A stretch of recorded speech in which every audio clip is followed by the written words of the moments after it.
ערב טוב. למה בן אדם חולה בכלל? למה משמשת מחלה? אז היא אמרה לריפוי. מחלה היא בעצם מניפיסטציה או אמירה של הגוף לנו, כי הוא לא שולח אס-אם-אסים ולא שולח מיילים, הוא אומר לנו משהו לא בסדר. בחיים שלך, בגוף שלך, אצל השכנים שלך, במדינה שלך, משהו לא בסדר, אתה לוקח את זה פנימה, ואתה מתחיל בעצם לצאת מהאיזון שלך, ואנחנו רואים בעקבות זה סוג של מחלה. כמה מחלות יש בעולם? ים. ים. גם זה רק ים המלח. יש מחלה אחת בעולם. מחלה אחת. אבל כמה תוצאות אותה מחלה מביאה? ים. הרבה. המון. מה זה מחלה? מחלה היא בסך הכל אמירה. אז מחלה יש אחת. האם אתה כבן אדם, האם את כבן אדם, כבת אדם, מסוגלים לעמוד מול הסביבה שלכם, מול עצמכם, בשיא הפוטנציאל שלכם, לחיים האלה? אם אתם לא מסוגלים ברמה אחת או אחרת, זו מחלה. אז המחלה שלך יכולה להיות כזאת, והתוצאות יהיו כאלה, ויהיה לך כאב גרון קטן. והמחלה שלך יכולה להיות כזאת, ויהיה למישהו אחר סרטן. אבל המחלה היא אחת. איך הדבר הנפלא הזה, המוח שלנו, איך הדבר הנפלא הזה, עמוד השדרה שלנו, מערכת העצבים שלנו, יכולים לנהל אותנו בתור אנשים בפול פוטנציה, בשיא היכולות שלנו. ושבן אדם נכנס אלינו, ככה אנחנו יודעים להסתכל בעצם על השורש של המחלה שלו, ולא רק על התוצאה. התוצאה רק תגיד לנו מאיפה השורש יגיע, וגם מה יהיה עומק השורש. זה יהיה חשוב מאוד, מה יהיה עומק השורש. לפי עומק השורש, כמו שעשיתי כך גם גודל התקלה הסופית. אם זה כאב גרון, אם זה דורבן ברגל, אם זה כאב גב, אם זה פחדים או חרדות, אם זה כאב ברגליים, אם זה בעיות עיכול. כל אלה יהיו רק סוג של מדידים שיראו לנו מה עומק או גודל המחלה המסוימת הזאת. אז יש כאן מאחריי את המושג המרכז לרפואה קוונטית, איך זה מתחבר. הדיון שלנו הוא עם המוח הנפלא שלנו. הדיון שלנו זה המוח הנפלא שלנו. כמה נפלא המוח שלנו? כמה פעולות המוח שלנו יכול לעשות בשנייה? כמה פעמים ביום הלב שלנו יכול לפעום? כמה ליטרים של דם הלב יזיז, יפמפם בפקודה מוחית? כמה פעולות המוח שלנו יכול לעשות בשנייה? בערך כמה מאות טריליונים פעולות בשנייה אחת. מאות טריליונים פעולות בשנייה אחת. בשעה שאנחנו ישנים, ערים, 24/7, הוא עובד כל הזמן ברמות בלתי נתפסות בניהול הגוף שלנו, בדיוק הכי רב שיש בעולם. זה המוח הקוונטי שלנו, שיכול לאסוף אינפורמציה מהסביבה בכל רגע נתון, בכל רגע נתון שאנחנו ערים או ישנים, בכל מצב, והוא מסנכרן את המידע הזה, קולט אותו, מסנכרן אותו, מאבד אותו, ופולט אותו לפעולות גוף שלנו, שהן הכי מדויקות בעולם, מדויקות מאוד מאוד מאוד. מתי מחלה מתחילה? שהוא כבר קולט אחרת, שהוא כבר מאבד אחרת, ושהוא כבר פולט או מוציא את הפקודות שלו כבר אחרת. אז אנחנו הולכים להיות חולים? מה זה אחרת? לא נכון, שגוי. במקום מדויק מאוד. מה שהיה רגיל כאילו? מה שאמור להיות. מתוך הפוטנציאל שלי. מה זה קוונטי? קוונטי זה קוונטה זה מנה. זה מנה מדידתית מסוימת. אבל כשמדברים לשדה הקוונטי, מדברים לחלל, על החלל, על הקוסמוס, על הטבע, על האלוהות, על השדה שבתוכו יש את כל המידע, והוא קיים בכל זמן, בכל מקום, דרכנו, מסביבנו, מעלינו מצדדינו, כל הזמן. זה השדה הקוונטי. למשל, יש לנו פה פרופסור לפיזיקה.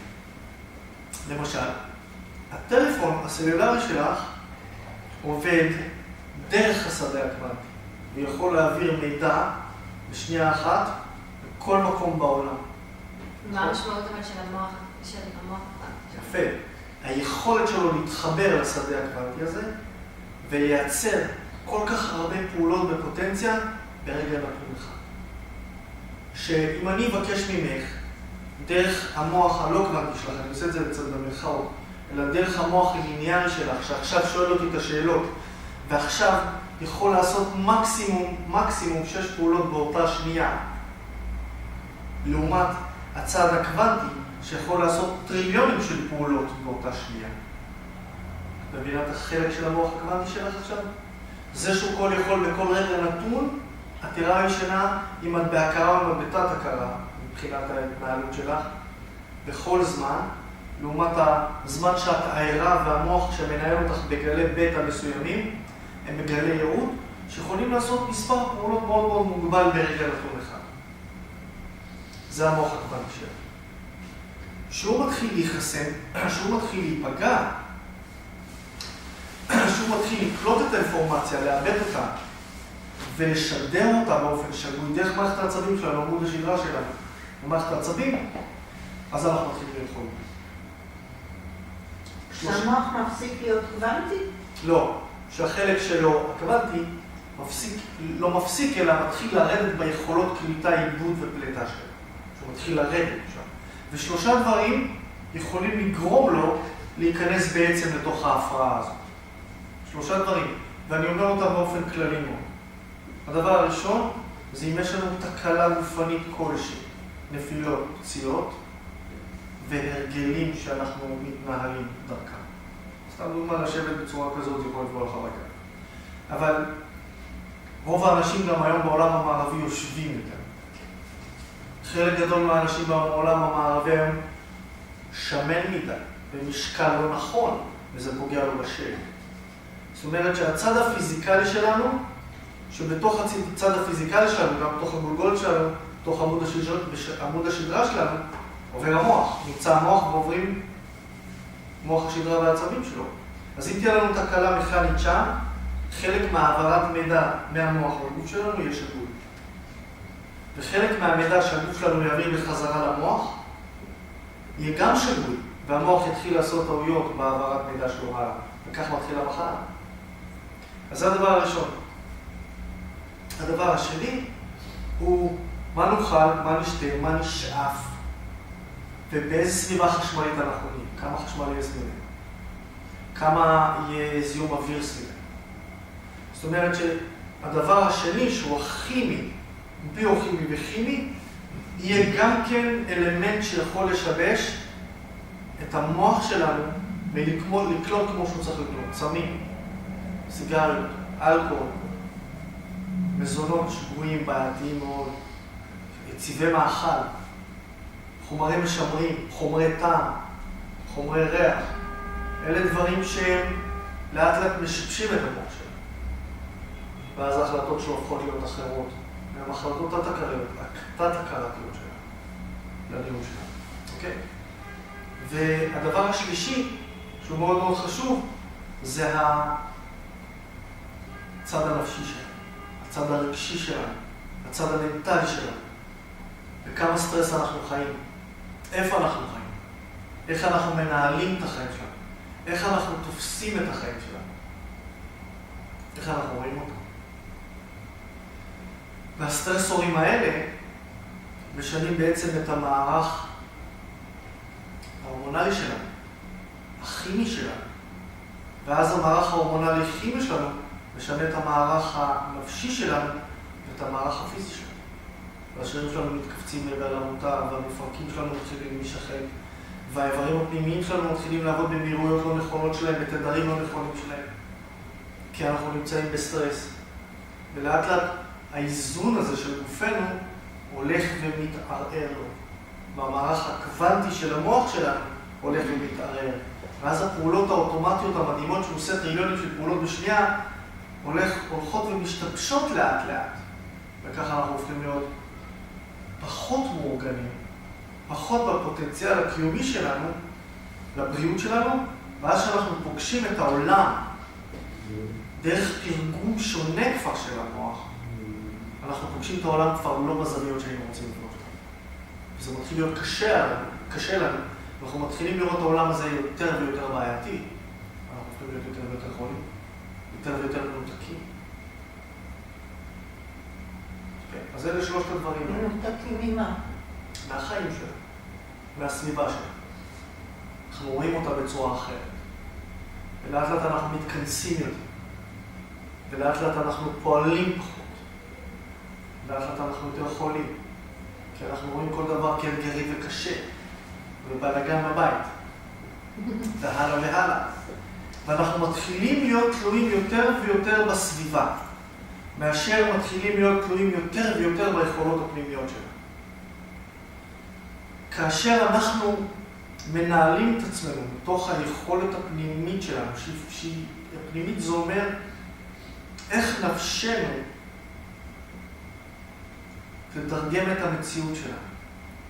כמה אנחנו נהיה נשלטים על ידי העולם החיצון לעומת על ידי העולם הפנימי שלנו. כמה חוזק יהיה יותר בעולם הפנימי שלנו.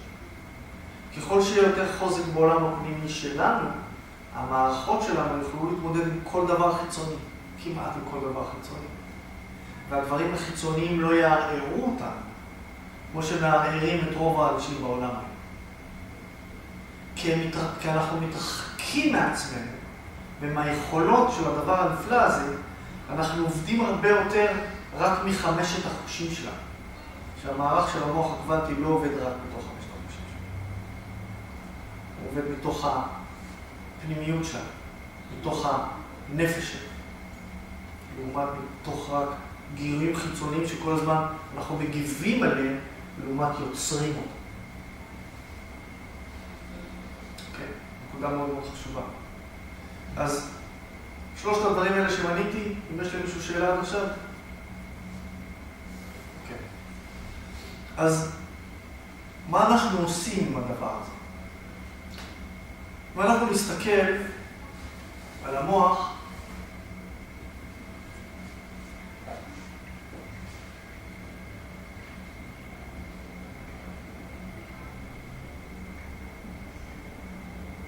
ואנחנו נסתכל על המוח,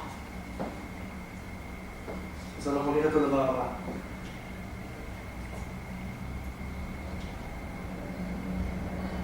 ואנחנו נסתכל עליו, אז אנחנו נסרטט לנו, שזה יסרטט, אז יסרטט לנו, תכף, כן, אנחנו נלמד את זה. תכף אנחנו נלמד את זה.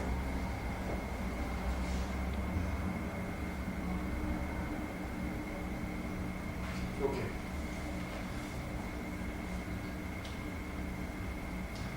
אז אם אנחנו לוקחים את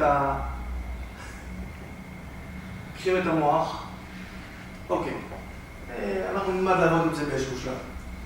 תחזור לפה, זה בסדר.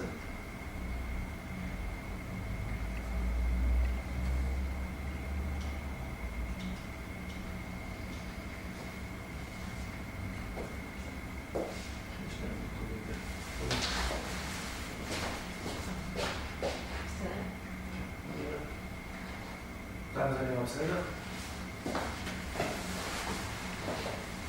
אוקיי. אוקיי, תודה. אוקיי, אם אנחנו מסתכלים על המוח הזה, מה שאנחנו רואים כרגע זה רצף של נוירונים או תאי מוח, רצף של נוירונים או תאי מוח, ציור לא יוצא לפועל. הציור, כן. אבל לא משנה. כרגע, אם אנחנו מסתכלים על הרצף הזה, שנוירונים שנראים פה נדלקים. מה זה הנוירונים האלה? תאי מוח. עכשיו, בוא תראה אם נוכל לצייר על המוח מוח. עכשיו, מאוד חשוב להראות לכם איזושהי מפה מסוימת, איך היא פועלת ואיך זה רלוונטי לנו, איך זה רלוונטי לנו מבחינת מה שאנחנו עושים. יש לך את זה? לא, לא, ציור. ציור, כן. אתה הולך לבן הבא? הולך לבן? רגע, פה למעלה. לא? לא. שלב. נלמד. אוקיי, בוא נראה. עם מגע בלוח. עם מגע, כן. זה טכנולוגיה חדשה, אנחנו לומדים. אז מה? מגע ממש. אז אם אני עכשיו מסרטט, נניח מוח, נניח, בצורה הזאת, אני אחלק אותו רגע,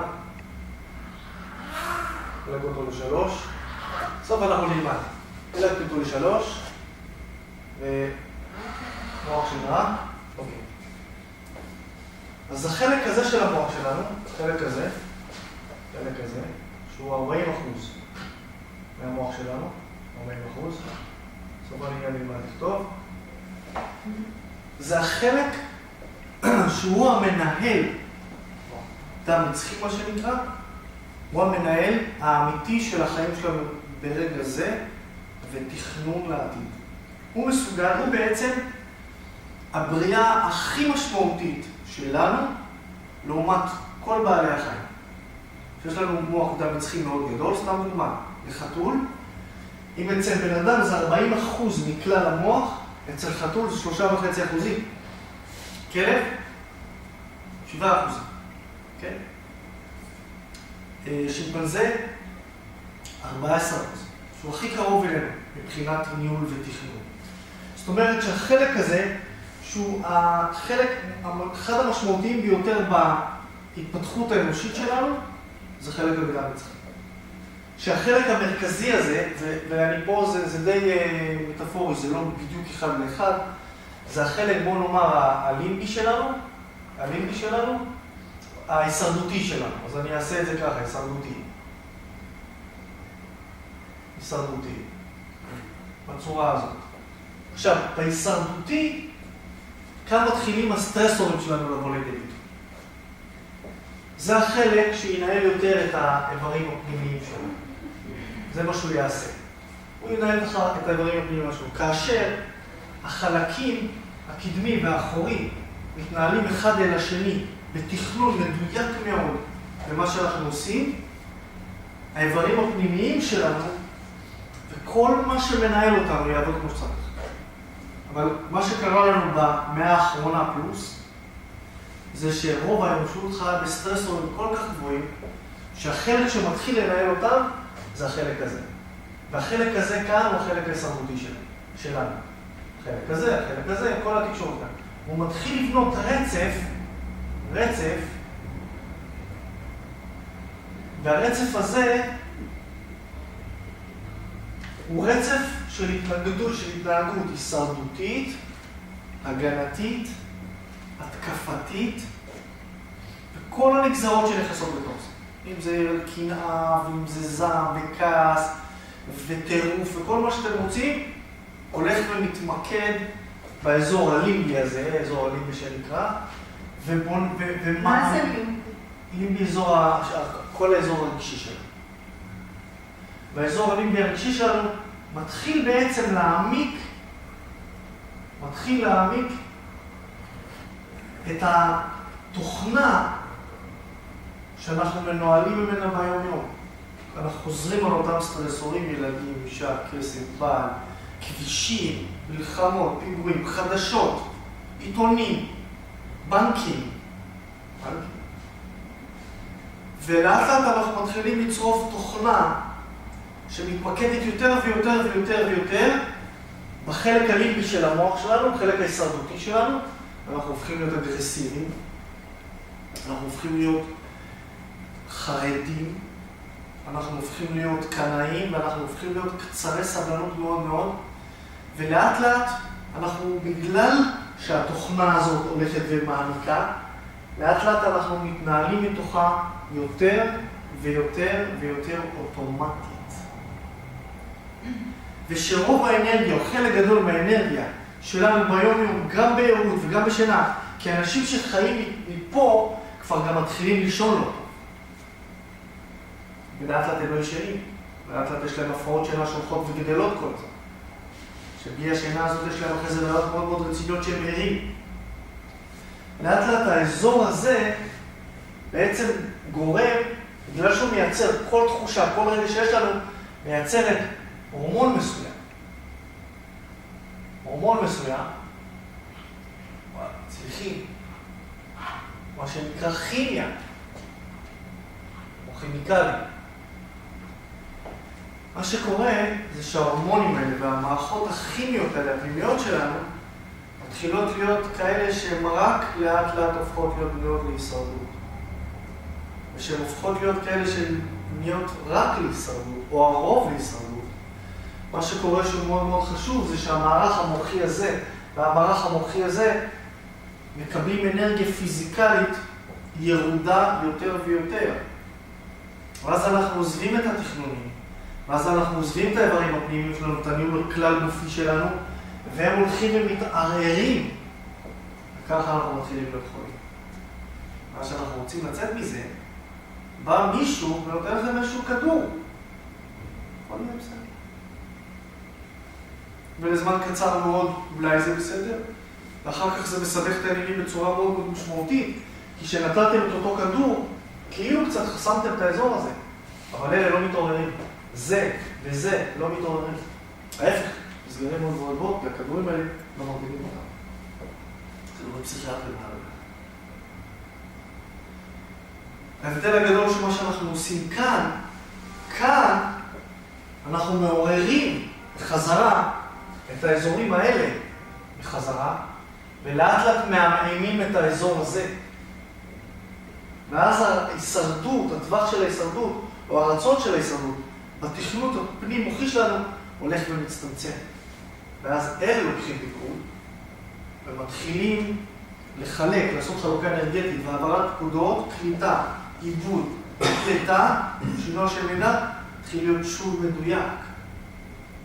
וככה אנחנו חוזרים לבריאות שלנו יותר ויותר ויותר. ולא משנה מה התוצאה של החולי, כי חולי יש רק אחד דבר, אלא מה התוצאה שלו.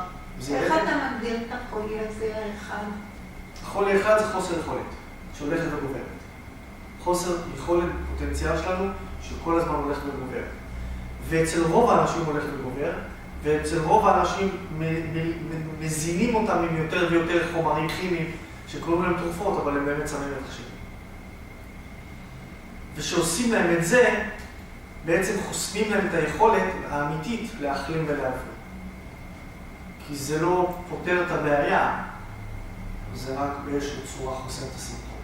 זה לא אומר שאין מקום לחומרים כימיים ועוד איך יש. תלוי בזמן, במקום ובצורך האמיתי של אותו רגע, אם זה חירום, אז בהחלט. אנחנו במציאות של הישרדות. קם בבוקר, צריך פרנסה לבית, צריך לצפוך את זה. אז האדון הנכבד הזה אמר, אנחנו במציאות של הישרדות. את המציאות אתה רואה. מה? מי ישלם לבית? לא. אז עכשיו, שוב, אתה אומר דבר נכון, אבל יש כזה שיסתכל ויגיד את הדבר הבא. וואו, יש לך בית? יש לך? וואו, אתה יודע שיש כאלה שאין להם בית. אז אתה יכול להחליף פה. כאן אתה בוחר, כאן יש לך בחירה, איך אתה בונה את המציאות שלך. יש אחד שאמר לי שהוא ממש לא אוהב את ה-15 לחודש, כי כל 15 לחודש הוא צריך לשלם 15 מיליון שקל מס. הוא לא יפה, אתה מתלונן. כן, מס הכנסה, 15 מיליון, לא דיבור, כן. כמה צריך להרוויח בשביל לשלם 15 מיליון? הוא אמר, 150 מיליון לחודש, אז אולי אני אשתוק. הצורה שאנחנו מסתכלים, זה הצורה שאנחנו בוחרים. כאן בדיוק מגיע השאלה, איך אתה מנהל מהעולם הפנימי שלך את העולם החיצוני שלך. ושאתה רואה דרך העולם הפנימי שלך, את העולם החיצוני שלך, כבעיה או קשה, כאן אתה הולך לכאן. כי אתה זה לא קשה, זה מציאות. יש אחריך ילדים, יש משפחה, אני צריך לדאוג. מציאות היא איך שאנחנו רואים. 3 אלמנטים במציאות שווה לכולם. 3 אלמנטים במציאות שווה לכולם. הים, היבשה והאוויר. כל השאר זה בחירה. כל השאר זה כבר תרגום איך אתה רואה את המציאות. ואנחנו בונים אותה. אז כל אחד צריך לגדל ילדים, כל אחד צריך לגדל. איך אמר הגשש החיוור? למי אין אישה ו3 ילדים? כולם. עכשיו, השאלה איך אנחנו רואים ואיך אנחנו מתנהלים בתוך זה. וכשאתה מתחיל לנהל את החיים שלך, מתוך המקום הזה, אז אתה בעצם בונה הווה ועתיד שלא רואים את העולם מתוך ההישרדות, אלא מתוך ההתפתחות. זה הדבר עצמו. ואז הגוף שלך לא מגיב אליך כל הזמן בהישרדות דרך המערך הכימי וההורמונלי שלך, שכל הזמן מייצר את המציאות הזאת של פחד, של חרדה, של אי ביטחון, של אי יציבות, של אי ודאות. מה יהיה? מה יקרה? לא פחד ולא זה, זה אחריות. אבל האחריות באה בגלל שאתה חושש למשהו. צורך להתקיים. צורך להתקיים הכל בסדר. עכשיו, השאלה אם אתה הולך להתקיים בכיף, או אתה הולך להתקיים בפחד. כשאתה מתקיים בפחד, אתה מייצר את כל האנרגיה הזאת, את כל הכימיה הזאת, את כל המערך ההורמונלי שלך, להישרדותי, לעומת להתפתחותי. זה יותר עצוב. אז באיזשהו מקום אנחנו קובעים את היכולות הבריאותיות שלנו. איפה הדרך שלך נכנסת? הדרך שלי נכנסת בזה שאנחנו גורמים לבן אדם לעבור, שאלה מצוינת. איך הדרך שלי משתלטת בכל זה? ואנחנו גורמים לבן אדם להתחיל לעבור מרק הנושא ההישרדותי הזה לתוך האזורים האלה. וזה מה שאנחנו עושים בעצם על ידי הטיפול שלנו. על ידי החשיבה הזאת. ואתה אומר שזה בגלל החלטות שלנו, שאנחנו לא מחליטים לא לראות את זה. יפה, אבל כשאת נמצאת בתוך המעגל הזה, וכל הזמן המערך האנרגטי שלך הוא רק כאן, גם אם את רוצה לעשות את זה, זה מאוד מאוד קשה. כשאנחנו מתערבים והמוח מתחיל לעשות את הפעולות הנכונות שלו, הוא מתחיל לעשות את החלוקה הנכונה בהדרכה שלנו ובהסברים שלנו, אנחנו מתחילים ללכת לתוך תובנה חדשה. וכשאנחנו מתחילים ללכת לתוך תובנה חדשה, וכבר האזורים האלה מתחילים לעבוד, מתחילים בעצם לצרוב תוכנית חדשה, ולעמעם את זאת, אז בעצם אנחנו מתחילים